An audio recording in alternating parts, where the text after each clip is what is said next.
Those tape recordings genuinely unsettled her, and you may remember she once said to Paul Burrell during a conversation that there are dark forces in this country. Andrew, pleasure to speak with you today. We have so much to talk about. The Queen, her life, a beautiful book, a very great read, and also The Crown has just been released, and you are featured in season 5 of The Crown. So, I mean, what was that like watching that back for you?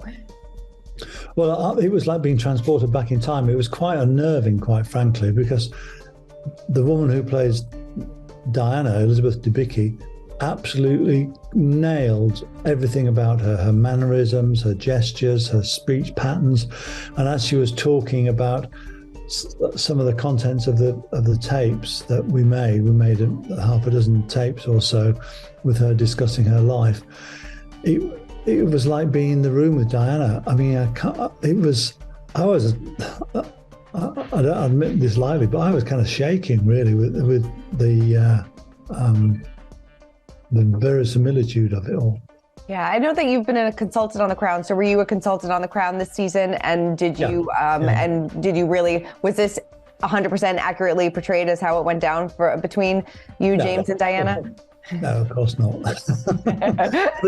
It wasn't accurately portrayed in the sense of every last detail, but it was a very detailed and imaginative portrayal. I mean, for example, my house wasn't broken into, but my office was broken into.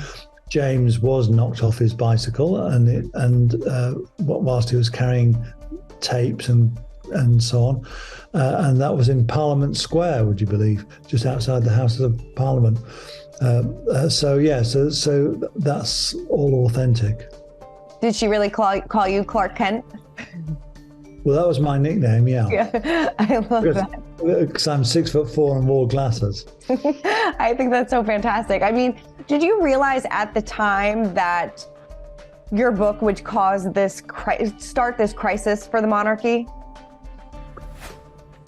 Well, what I was concerned about with the book was making sure it was accurate and authentic, because I knew from years of being a royal watcher that the palace will find one little mistake and then use that to rubbish everything else. Right. So I knew it was going to be controversial. How controversial, we didn't know. And let me let you into a secret. In February 1992, the book was due out in June 1992. No newspaper was interested in a serialization. No booksellers were interested in buying it. And we thought we had a dud on our hands.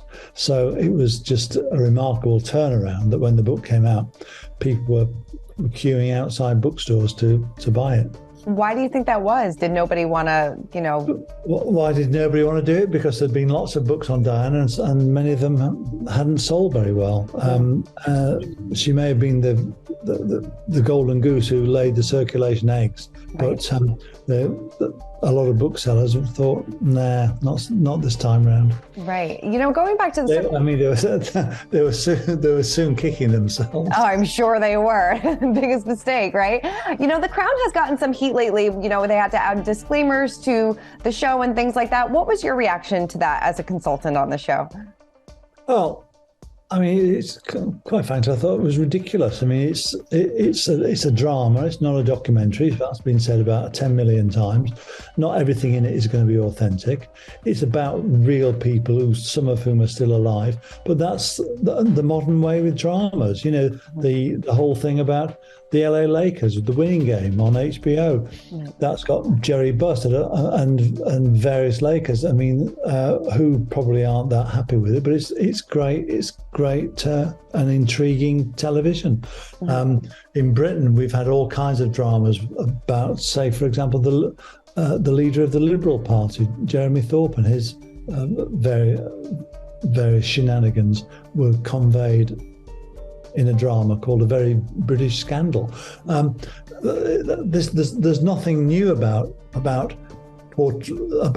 dramatizing recent events. I mean, you could probably reel off another dozen or so.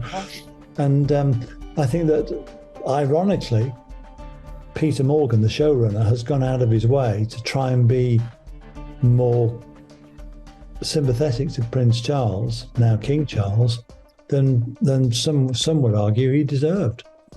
Interesting. So, and also some of the aspects that people got really hot under the collar about, including John Major and Tony Blair, that Charles went to see John Major with regards to encouraging the Queen to abdicate, and John Major said that's total poppycock. It probably is. That probably never happened. But there was at the time in 1991 a discussion about whether the Queen should abdicate because she'd reached the age of 65, and was it right that she should continue much longer? I mean, for her own, shouldn't she have more time on her own, and retire like most people did? So it's legitimate, but obviously there's poetic license. I mean, and it's willfully naive to think otherwise. I mean, I know you probably can't tell me too much, but how will the show handle Princess Diana's death? Is it true that they're not going to show it like they said? There's been some reports out there. I've only watched a bit of episode 2. Right. Yeah. Because I was doing a TV interview last night, so that's all I've done. I just went to see what Clark Kent looked like. That's. I mean, I know. I like it. I have to binge it. I wanted to see it before we chatted as well. I know I only got through episode 2 as well. But yeah, I'm sure. It's a hard thing to navigate. Well, and let's segue from the Crown to the Queen, in the sense that obviously the Queen is central to the drama of the Crown. And for her, it was her worst year. As you said, it was her annus horribilis. And you have the stark image of the Queen standing in the ruins of Windsor Castle, and that acts, as far as Peter Morgan's concerned, as a metaphor for the decline and irrelevance of the monarchy. And it's during the 1990s, polls were not particularly favourable to the Queen and Prince Charles.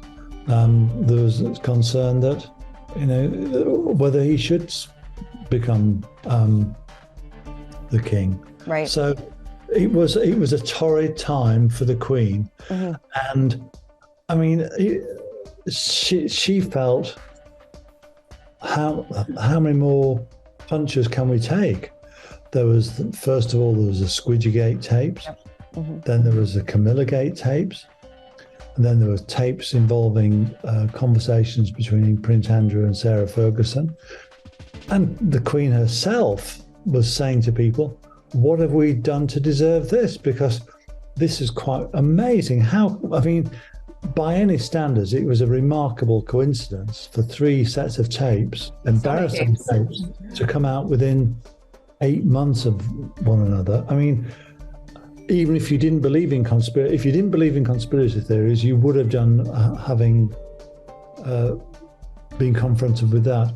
And the Queen herself just felt punch drunk with all these things which were together with Princess Anne getting divorced, Sarah and Andrew, and of course Charles and Diana, all in the same year. Yeah, I mean, what are your thoughts on all those tapes coming out at the same time? Well, I found it very suspicious. As I said to James Gilby, who was the source of Squidgygate, this was a significant conversation between you and Diana.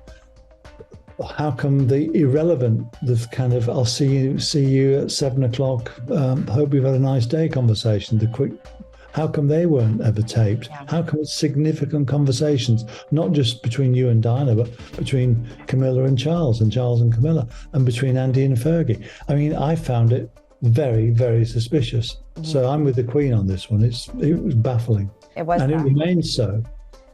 Was there ever a conversation, or was it ever in the back of their mind for the Queen to skip over Charles and go to William? Obviously with the divorce with Diana and things like that, because I know she tried so hard to salvage that marriage at first, but was there ever conversations or rumblings that would happen? Well, yeah, I mean, in Christmas 1991, Diana was reading the chapters that I'd prepared for her of Diana, her true story. But also, she was at Sandringham, and she reported back that Prince Charles was like a bear with a sore head, because his mother, the Queen, had not indicated in her Christmas broadcast that she might step back, give him more responsibility, which he was anticipating. Now, you can dismiss that, or which some will do, or you can say, well, that was a genuine concern. And I'm quite sure the Queen was, as I say in the book, she was a very shrewd woman who would have thought to herself, I'm not going to give up the throne for my son with his marriage in this state. Yeah. I mean, if they had been a happily married couple with two glowing sons, and they were the most popular couple on the planet, and their marriage was rock solid, like William and Kate, and I'm sure the Queen may have given thought to giving more responsibility to her son at an earlier point in her reign. Yeah. But the fact that he was adamant that his mistress was not going to leave the scene, put a distance between himself and the Queen for a number of years. And once that matter was resolved, once they were married in 2005 with the Queen's blessing, then relations between Charles and the Queen changed quite dramatically. And you saw that in her later years. She did give a lot more responsibility to Charles, but maybe it would have been a decade earlier. How hard did the Queen try to stop this affair with Camilla, if she did at all? Well, like everybody else, like the Queen Mother, they all knew about the affair that Charles had with Camilla, but they all thought, like everybody else, well, first of all, they knew about they all thought that initially that Charles would marry Amanda Knatchbull, right? Mountbatten's granddaughter, and that was the mood music. I mean, Lord Mountbatten was convinced that Amanda would marry him, and when she turned him down, the search was on for a stand-in, and of course they finally lit upon Diana, and the Queen, like everybody else at court, assumed that once they were married, the relationship between Charles and Camilla would come to a natural close. The fact that 4 years later he was back with her must have been a great disappointment to the Queen. I'm sure. Did the Queen ever forgive? I know after your book came out, she did try to salvage that relationship between Charles and Diana, and but after the Panorama interview, that was over. Yeah. And later on in life, when she found out how the Panorama interview came to be, do you think she ever forgave Diana for doing that? Good question. I mean, I think that it probably explained a lot to the Queen about Diana's behaviour at that time, because she was seeing conspiracies at every corner, and she always had done, by the way. But I think it will have given William and Harry solace to know that their mother was being manipulated in this way, rather than it was just her own personality. Yeah, definitely. And I think that it would, for the Queen, it was. But let's just step back a minute. Martin Bashir did not twist Diana's arm to say what she said, and that was the bit that the Queen and the rest of the royal family couldn't forgive. The fact that Diana publicly said she didn't have confidence in Charles to be king. She wanted to be Queen of Hearts, as Princess Margaret said. There was only one Queen, and it's not a Queen of Hearts.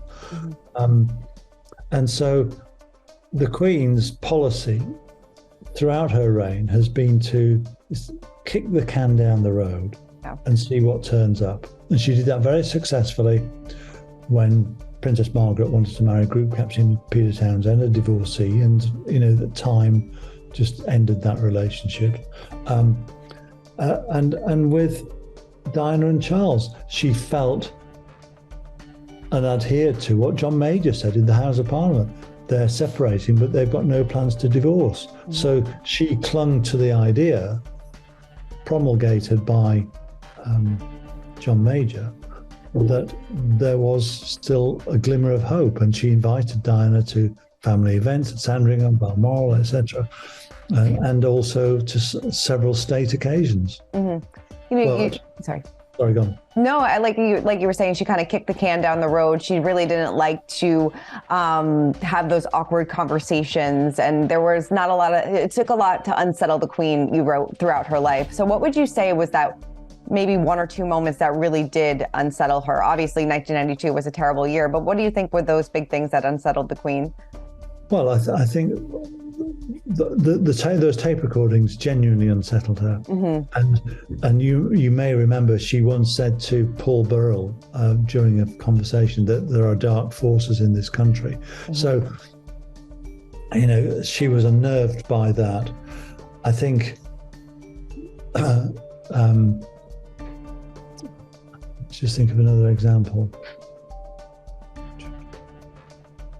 I think she was unnerved by the collapse of her sister's marriage to Lord Snowdon, because she really liked him. Yeah. He was courteous, he was clever, he was always proper with her and solicitous.